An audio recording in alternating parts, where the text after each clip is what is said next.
तो आज हम प्लाटो थ्योरी ऑफ जस्टिस की बात करेंगे। तो प्लाटो कहते हैं Plato wanted to make Athens an ideal state and he considered justice as the most important element for the stabilisement of an ideal state. तो पिछली वीडियो में मैंने बताया था कि प्लाटो जो है वो एथेंस में डेमोक्रेसी की जगह आइडियल स्टेट बनाना चाहते थे और उनको लगता था कि जिस जगह पे सोक्रेटिस को मार दिया जाता है, जो कि उस समय के सबसे वाइजेस्ट आदमी थे, सबसे बुद्धिमान आदमी थे, और उन्हें इसलिए वो डेमोक्रेसी जैसी गवर्नमेंट से नफरत थी उनको। इसलिए वो बोलते थे कि आइडियल स्टेट को बनाने के लिए जस्टिस बहुत इम्पोर्टेंट है। ऐसी स्टेट जिसको समझ आए कि वो बुरा क्या है भला क्या है, जो जस्टिस दे सके। आगे प्लाटो जो है वो प्लाटो ने अपनी जो थ्योरी ऑफ जस्टिस है उनकी उनकी एक बुक थी द रिपब्लिक, उन्होंने द रिपब्लिक में अपने जस्टिस वाली थ्योरी की बात की है। ठीक है, प्लाटो ने जब ये थ्योरी ऑफ जस्टिस देने से पहले उन्होंने बहुत सारी थ्योरी को गलत साबित किया, मतलब क्रिटिसाइज़ किया है, जैसे कि ट्रेडिशनल थ्योरी ऑफ सेफलस एंड पॉलीमार्कस। तो सबसे पहले सेफलस की बात करेंगे। तो सेफलस का कहना है कि justice is to speak the truth and pay one step. मतलब सेफलस का कहना ये है कि अगर न्याय चाहिए तो सच बोलना पड़ेगा, कुछ भी हो न्याय चाहिए तो सच बोलना पड़ेगा। इसी को प्लाटो जो है क्रिटिसाइज करते हुए बोलते हैं कि if someone reveals secret of his country by speaking truth, मतलब कि प्लाटो बोलते हैं कि अगर सच बोलने के चक्कर में अपने देश के सीक्रेट्स को रिवील कर देते हो दुश्मन के सामने, तो ये जस्टिस कैसे हुआ? मीन्स कि जस्टिस कांट बी डन। अगर आप सच बोलते समय अगर अपने देश को धोखा दे रहे हो तो ये जस्टिस तो नहीं हुआ ना। ठीक है, आगे बात करते हैं। अब पॉलीमार्कस का क्या कहना है? पॉलीमार्कस कहते हैं justice consist in giving each person his due which implies doing good to friend and evil to enemies. मतलब कर चुकाने की बात करते हैं यहाँ पे, मतलब कि टिट फॉर टैट, मतलब कि जो जैसा करेगा उसके साथ वैसा ही व्यवहार करना। इसी को जस्टिस बोलते हैं। अगर कोई तुम्हारे साथ बुरा करता है तो तुम भी उसके साथ बुरा करो। पॉलीमार्कस का कहना था। अब प्लाटो क्रिटिसाइज करते हुए बोलते हैं doing injustice to anyone can't be part of justice. Plato कहते हैं किसी के साथ अन्याय इनजस्टिस करना सही नहीं है। अब बात करते हैं रेडिकल थ्योरी ऑफ थ्रेसिमाइकस, जो कि ये भी एक स्टूडेंट थे, एक डिसाइपल थे। ठीक है, तो ये कहते हैं might is right and justice is the interest of stranger. तो इनका कहना है कि सोसाइटी में जो लोग भी स्ट्रॉन्गर हैं उनके हित में जो भी चीज़ें हो रही हैं वो जस्टिस है। ठीक है, और जो अगेंस्ट हो रही है वो इनजस्टिस है।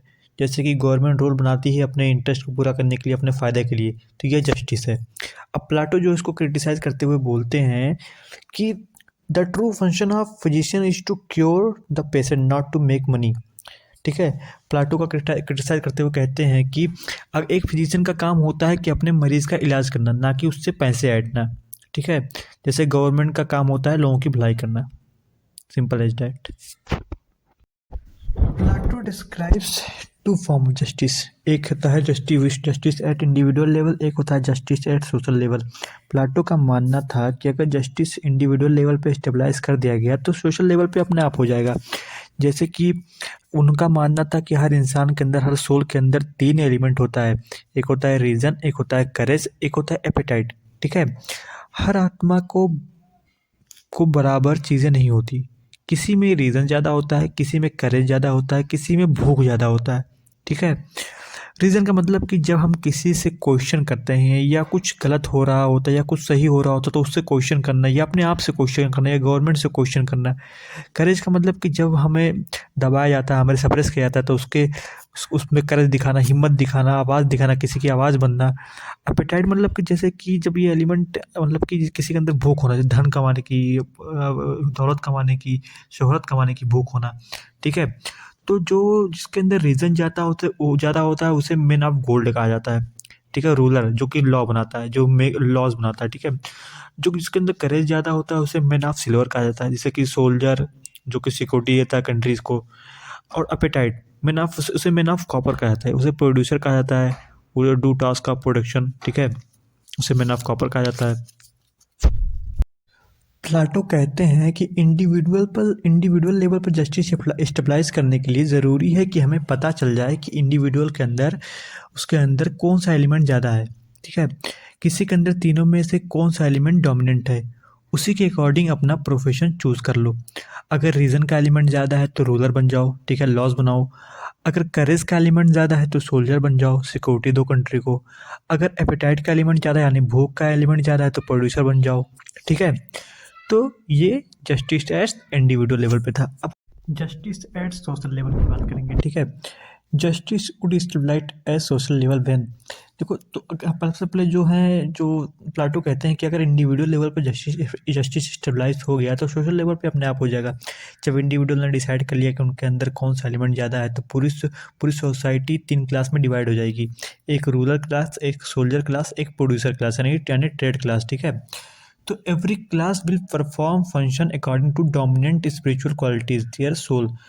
तो तीनों क्लास का अपना अपना काम होता है, ठीक है, अपना अपना काम होता है। तो अपने अपने काम से अपने अपना काम फुल एफिशिएंसी के साथ करेंगे अकॉर्डिंग टू डियर क्वालिटीज़, ठीक है। उनके अंदर को जोन सा क्वालिटीज़ जो डोमिनेट करेगा उसी के अकॉर्डिंग वो लोग काम करेंगे। अब मैन ऑफ गोल्ड जो है वो man of silver and copper के ऊपर रूल करेंगे, ठीक है। Man of gold and would rule over man of silver and copper. जाहिर सी बात है, जो लॉ बनाएगा वही रूल करेगा उसके ऊपर, ठीक है। कोई भी एक दूसरे के काम में इंटरफेयर नहीं करेगा, कोई भी इंटरफेयर नहीं करेगा, ठीक है। जब तीनों चीज़ें स्टेबलाइज हो जाएंगी, कोई भी एक दूसरे के काम में इंटरफेयर नहीं करेगा। जब तीनों चीज़ें स्टेबलाइज हो गई तो सोशल लेवल पर जस्टिस स्टेबलाइज करने से कोई नहीं रोक सकता। जो ये तीनों चीज़ें स्टेबलाइज हो गई तो सोशल लेवल पे जस्टिस स्टेबलाइज करने से कोई नहीं रोक सकता।